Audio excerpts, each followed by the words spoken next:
Welcome to the Leadership Launchpad Project, brains behind the business. It's your front row seat to the business elite. New episodes twice a week. Welcome to the Leadership Launchpad Project. I'm Rob Kalwarowski, and as always, the yang to my yin is here, Susan Hobson. Susan, how are you? I'm fired up because I sense we have another firecracker in the house today. So let's go. Let's get this party started. Wow, what a great segue. I got my red on, you got your red lipstick. Let's go, right? We're ready to rock and roll. Absolutely. Yeah, and so we always have to start off the show with a quote. And so I have one here from Pat Riley, obviously the super famous NBA coach and now the president at the Miami Heat. And he says, great players and great teams want to be driven. They want to be pushed to the edge. They don't want to be cheated. Ordinary players and average teams want it to be easy. And the reason I chose this quote was a lot of my founders and the scaling companies I'm working with, they're running into these similar issues of holding people accountable versus being quote unquote empathetic. And you can be both. And the point that I want to always make with them is actually, if you push people harder and you give them the support, they perform better and they feel better about it. And so that's where I wanted to start today. We have a special guest with us, the CEO and co-founder at NL Patent, an IP strategist and lawyer, Stephanie Curcio is with us. Stephanie, how are you? I'm doing great. I really liked that quote and I have some thoughts. Would love to share some of that as we start to dig in. Yeah, so let's start there. What do you think about the quote? So it resonates with me. This is something that I have thought a lot about, company culture and creating a team. So I like to use the analogy in my company that we are analogous to a sports team. We are not a family. A family you will always love no matter what. It's very hard to fire your brother, However, a sports team, you are held accountable. You have certain metrics that you have to hit, and the superstars have higher expectations than those that are just entering the profession. So we like to use this analogy within our organization. It doesn't make us like cutthroat or mean, but what we do is we try to push people to be better and be accountable for their actions. And we want them to be the best that they can be. And we try to have and foster a sense of ownership and pride in what people do within our business. We're not a massive company, but everybody has a role in that company to help push the business forward. And I always like to shine a light on people when they are outperforming our expectations and making the business better and the team better. And this is something that definitely resonates. And I wanted to comment, yes, I agree with this quote. And I think it's a really good one for businesses to keep in mind as they're building company culture and inspiring future leaders. Woo! Right out the gates. I told you so, folks. Stephanie, we got to dig into this, right? In terms of your leadership mindset. So this is something that Robert and I have been trying to make the case for on this show for some time. Being a bunch of ex-athletes ourselves, we kind of see it the same way. But what in your backstory, let's rewind the game tape now, really inspired you to adopt this type of high performance leadership mindset when creating your company? Oh boy. So I've always been an overachiever, I guess you can say. Many leaders and entrepreneurs are following sort of the same vibe. I am a lawyer. I worked on Bay Street at a big law firm in big law, practicing intellectual property law, and there are high expectations. You can't just rock up to work and do the bare minimum and keep your job, essentially. You have to be a superstar and you have to earn your keep. And so as a junior associate, being at a big law firm, small fish in a big pond, it's kind of hard to differentiate yourself because you have these high expectations and you're trying to do better and you're trying to like keep up basically. But at the same time, there are so many other very intelligent, very bright, very driven individuals that are kind of vying for the same sort of spotlight or at least recognition. So I always tried to find ways in which I could add value that was, available to me as a junior associate. So what I used to do is I would write, and I would write articles about things and topics that interested me, obviously tying it back to intellectual property law. And my articles got picked up by publications and I was interviewed. And so even as an articling student, nobody at the law firm, basically, and I would have these interviews and I would have like media training for them actually, because it was kind of an important thing because I was an ambassador for the firm. Right. So I would always try to find ways in which I could shine and carry the brand and also help my personal brand in a way as well and help differentiate myself in a sea of overachievers, essentially. Yeah, we totally know about our Bay Streeters. Like that was like first decade of my career is trying to save those bodies, right, in the trenches in terms of like just how intense and crazy the pressure is. Like you're not lying when you say 18 to 20-hour days. Like this really is the experience of a Bay Street lawyer. So what do you feel like were the biggest lessons that you took from going through that gauntlet before starting your own business and curating your own high performance culture? Good question. I think I had the expectation that everybody had this mentality that you have to work really, really hard in order to be successful. And was sort of surprised to learn that's like actually not how people generally think about their careers. Many people just sort of have a job and do the bare minimum in a lot of cases to maintain their job, their position, and they don't seek to be a star, and that's fine. But I was just very surprised to learn that. So that's one sort of lesson. Also, grit, determination, resilience, all very important things that entrepreneurs need to have in order to be successful. I feel I really took that from my experience as a lawyer. I didn't practice for a super long time, but I practiced for long enough to understand those values and ensure that they were like part of my mentality when I was building a business. Love it. What's that shift been like? I mean, it's obviously incredibly, I mean, I came from corporate engineering and now working as an entrepreneur. Like, what was your shift like from, being in a big company versus now you're running a company?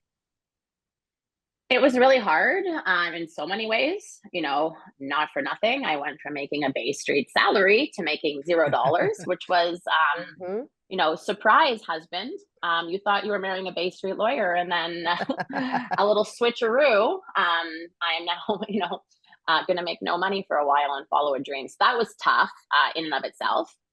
And beyond that, it was also, not like, so lawyers have to docket their time. So every 6 minutes, so every 10th of an hour, you bill your time to a client's file. And so not having to like account for my time in any like very tangible way was like kind of weird. And, doing a million things at the same time, many things that I had no idea how to do initially was challenging as well. There was nobody to really teach or mentor in a formal way. So I was fortunate enough to be part of an incubator program that was fantastic at generating sort of a network of informal mentors that were available to help me understand how to run a business and also how to manage myself. Because it was sort of like pie in the sky. We're building a business. I have no idea what I'm doing. How do I learn those skills, the hard skills, and also the soft skills in order to be successful? So it was a crazy experience in the very beginning. But maturing into a larger organization where we have people dedicated to certain tasks, it's been interesting. It's been, I wouldn't say it's easier, but it's like new challenges emerge as a result of, scaling a company. That's something I want to dig into, because I feel like surely the biggest change between those two types of environments, like, you know, what I notoriously saw for a decade on working on Bay Street, that's where my practice was, you know, was just like the sheer volume of burnout, right? So obviously there's a lot of pressure, there's a lot of intensity. And like we started off the show saying, that can be a really high performance thing. That pressure can be a privilege, but not when you are doing it in unstrategic ways. And by that, I mean like this whole time for money exchange, right? That just Totally. monopolizes the mindsets on the Bay Street, and is why they attract such a high achieving crowd of people. So what do we feel like we understand now in terms of how to apply said pressure? And yes, like show up every day, intensely play all out, fully engaged, but not actually burn our people or our teams out. Oh, it's a balance. It's a balance. I like to check in with everybody. How are you feeling? How are things going? Especially those that I know are taking on a lot of responsibility. I feel like I've gone through like ebbs and flows of burnout. It's a very different feeling though when you're building a business yourself, because I'm seeing sort of the fruits of my labor, the immediate benefit of my effort, my intense effort, support a team, build a product, improve people's workflows by the creation of what we've been building. Like that's it's pretty incredible. I find great satisfaction in doing this, but I understand also that our employees and my colleagues don't have that same sort of connection to the business.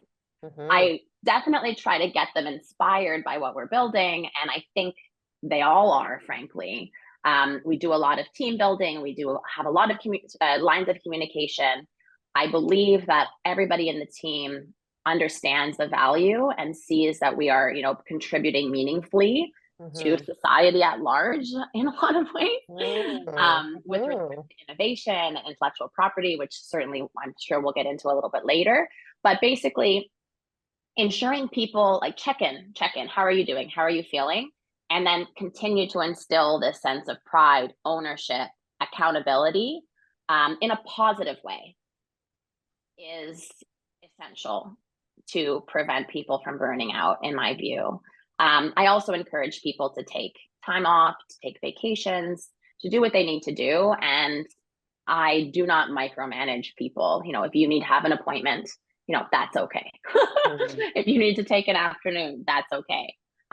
Having people accountable for their time and the overall, I guess, productivity on their own accord is not necessarily tied to, you know, the number of hours that they work in a particular day. So those are kind of effective strategies that I've employed. I feel like it's the purpose part that makes the biggest difference, right? Totally. It's like the Bay Street mentality is just time for money, time for money, time for money. Exactly. And it's like such a short-term perspective, right? But what you do differently is obviously, as a founder of your business, you're describing connecting them to how this has a bigger global societal impact, right? So let's go there for a second. Let's talk about this business that you started and the purpose that is driving that as a North Star for you and your team. Totally. I love to talk about our business. So very happy to do so. So we are an AI-based patent research and intelligence platform. So what does that mean? Right. IP and patents really drive innovation. They drive humanity forward in a lot of ways. Right. You know, we find cures for diseases. We put people on the moon. We find new materials and ways of improving society that is protected by IP. And the problem with that is that historically, intellectual property data, more specifically patent data, is very difficult to access. So you kind of have to be an expert and understand the language of patents in order to access this information. So without having that knowledge, even if you have that knowledge, frankly, it's really hard to access, because by like just the virtue of technology and the way that terms change over time and the way that technology is described in patent documents, it's Mhm. really difficult to access because patents aren't written in regular English. Right. So with all of these problems combined, it takes lawyers and other patent professionals many, many hours to sift through hundreds of millions of patent documents.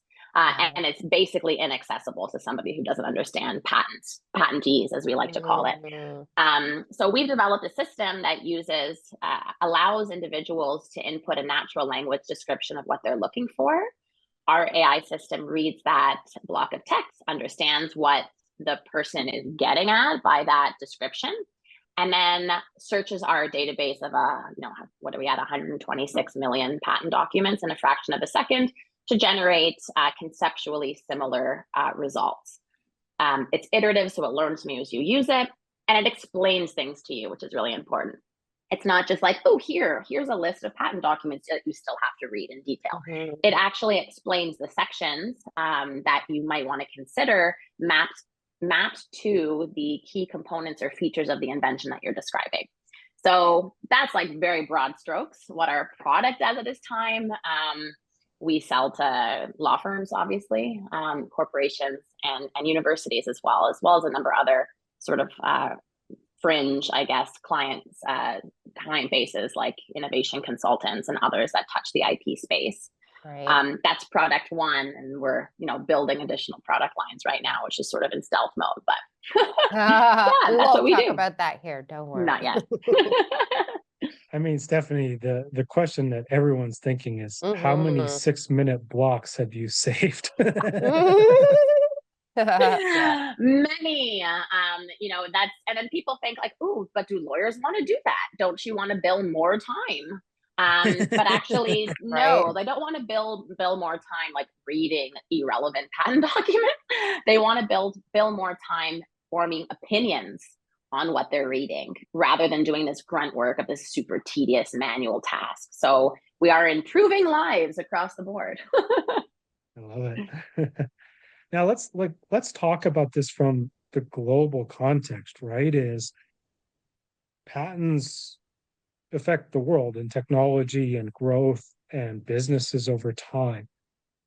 Given that you're able to give folks, and the way you described it to me when we talked before was like, there are potential for folks like me or Susan who are not patent lawyers to use a platform like this to just kind of run a check before maybe we try to patent something or run it or start a business, whatever. Can you tell us a little bit about that impact from a global scale? Totally. Yeah. So like sort of democratizing access to patent data is something that really has always resonated with me and something that we've been able to provide a solution to, and we're just sort of getting started along that journey we're in an interesting time because the technology is improving as we're building our business. So we're just at this like perfect intersection of all things that need to be present in order to be successful. And it's been such an incredible journey to get here. So, I used an example recently. I was on my bike. I can bike commute around Toronto a lot. And I'm a crazy person and sometimes wear heels when I'm on my bicycle. And I was on my bicycle with my heels like a crazy person. And my heels were sort of getting stuck in my pedals. And I was thinking, I wonder if there's like something that I can buy to like put a cover on my pedal to protect my shoes from getting ruined. And I was like, I wish there was a product I could use to see if that exists. And of course, I searched that exact thing and I'll patent. And it does exist. For those of you that might be wondering. But I mean, this is the sort of thing that people find really interesting. And that's why we make our product available. And we want to expand use cases at places like universities, where there are people, generating ideas all the time. Maybe they want to start a business, or maybe they're just curious about a particular technology, particularly engineering students and the like. And so having the ability to use AI to, dabble, I guess, in intellectual property is something that really excites me and we want to dig more into as we continue to build and develop. I feel like that's where I got to go on Amazon now and buy one of those bike Pedal feel. blockers for your heels, Rob? Do they match your Hawaiian shirt? Absolutely. I'm wearing 6-inch stilettos under the table, so. And they're bright pink. Perfect. Perfect. I love it. I feel like this is so disruptive, Stephanie, and this is where I want to go next in terms of like the level of innovation that this is going to make possible in a democratized way. So what do you anticipate? Because, a lot of the AI experts we've been having through this show, we're trying to like prime our leaders in terms of how they can really start to capitalize on some of the opportunities that we see coming down this AI pipeline. So what are some of those most disruptive opportunities that you see that you're most excited about? Yeah, good question. I think, we're only really scratching the surface with what's possible in language-based AI systems.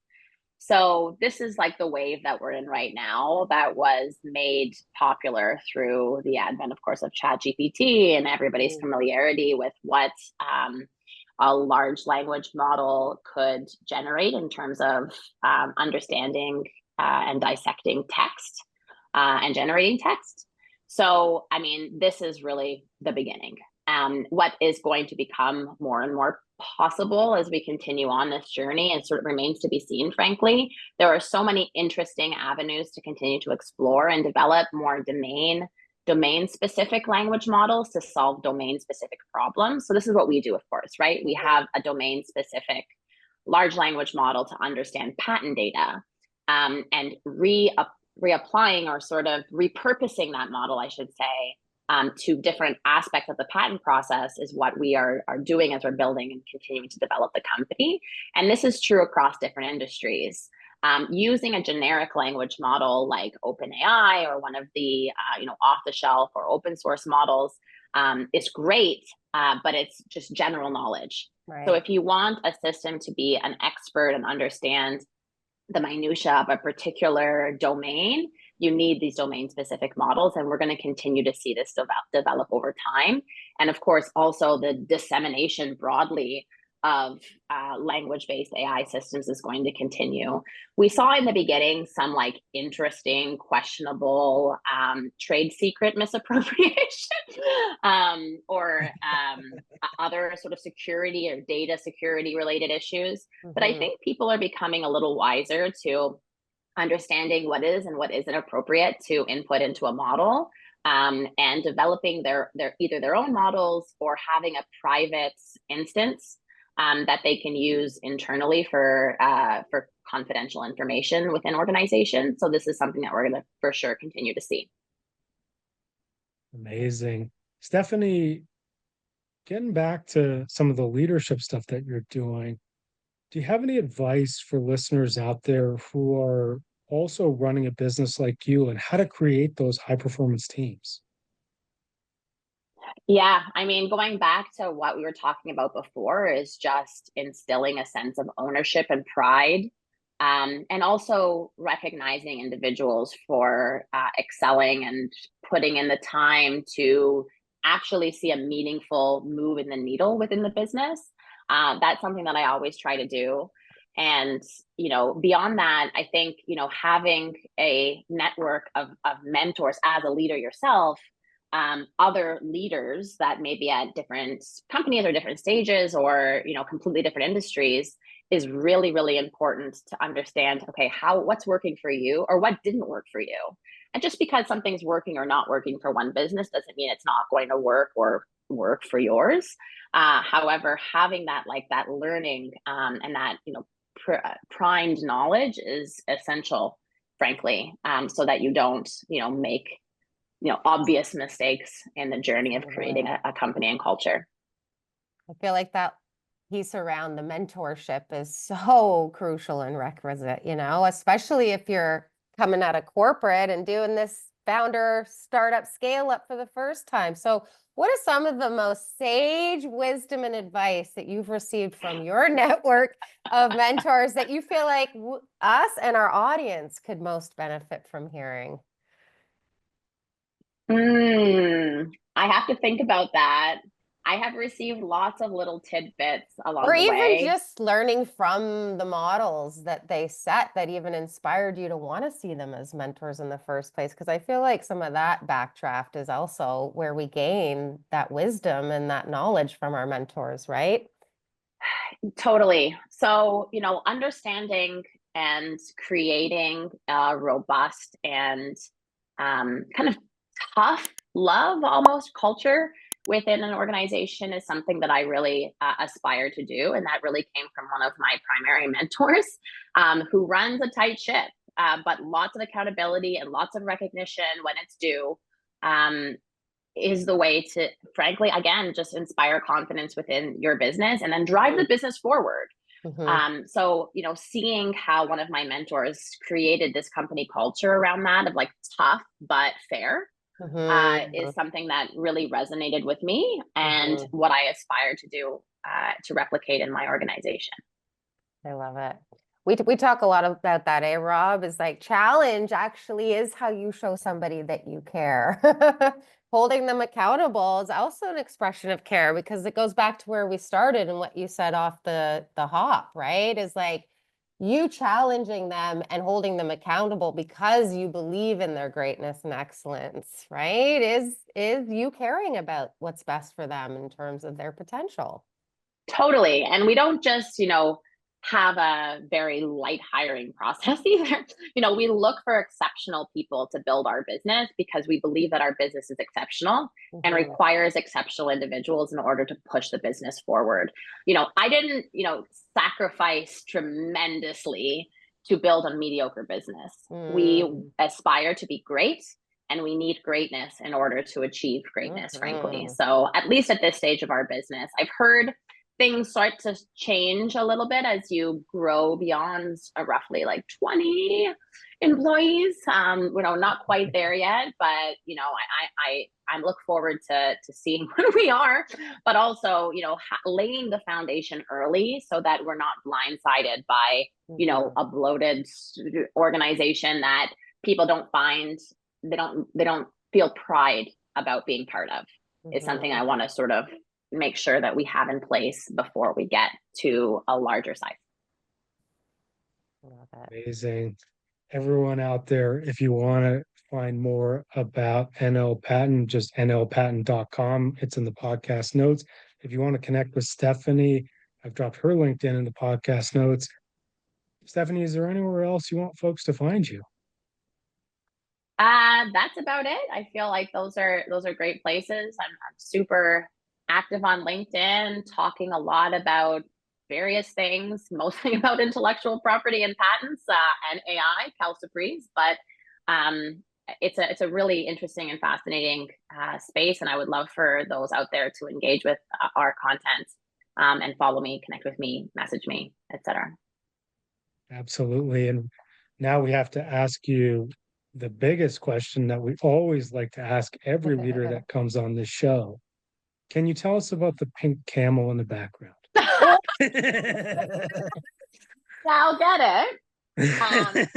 It matches Rob's shirt today. Stilettos, right? Right. So this came from the DMZ. The DMZ is incubator accelerator as part of Toronto Metropolitan University. I almost said Ryerson, but I know, right? I it's say hard that for all me. the time still. So this came from the DMZ. I was very fortunate to be selected as one of their Women of the Year this year, which was really cool. It was a nice recognition. Thank you. Yeah, and so they had no like trophy. I got a little like a certificate, but they had all these camels everywhere. And I was like, can I have one of the camels? And they said yes. So I took one. So they're trying to like promote this mentality that startups should be more like camels rather than unicorns. To sort of weather the storm and survive, any kind of conditions, because of course camels can store water to weather the storm if they need to. And so that's where the camel came from. Oh my gosh, I love the camel. And our other big question, Stephanie, before we let you go, in true form and fashion as a bridge off of the purpose conversation, what do you want the legacy of all of this incredibly innovative work you're doing in our world to be someday? Oh man, that's a great question. I mean, that's what really drives me at the end of the day. I want to make a Mhm. difference in the profession. You know, being a lawyer at a big firm, small fish in big pond, I mean, it didn't inspire the sense of like greater purpose, you can Mhm. say. So I was very interested in making a difference on the profession. And, you know, being a sort of harbinger of technology to the profession is something that certainly is interesting, but not just that, you know, impacting the profession with the advent of technology that we're designing and building and making people's lives better, creating new workflows, democratizing innovation, as I mentioned, but also this, you know, impact that I've been having on policy setting. So that really drives me as well. There's a lot of questions that remain to be answered about how AI technologies are going to affect policy, at the Mhm. government level, you know, at the patent office and throughout the patent process.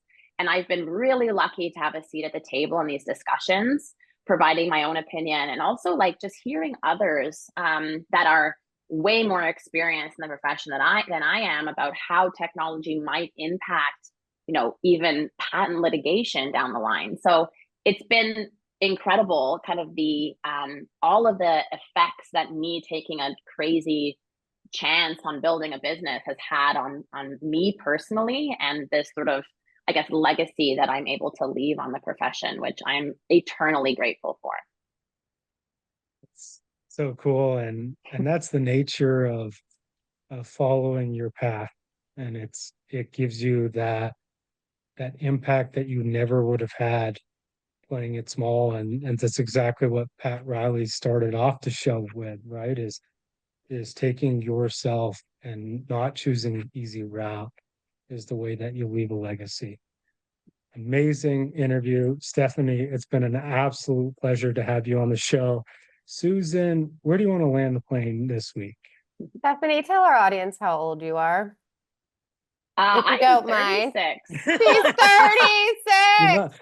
I not a feel day like over 21. I Oh, feel please. Geez, thank you. Keep telling me more.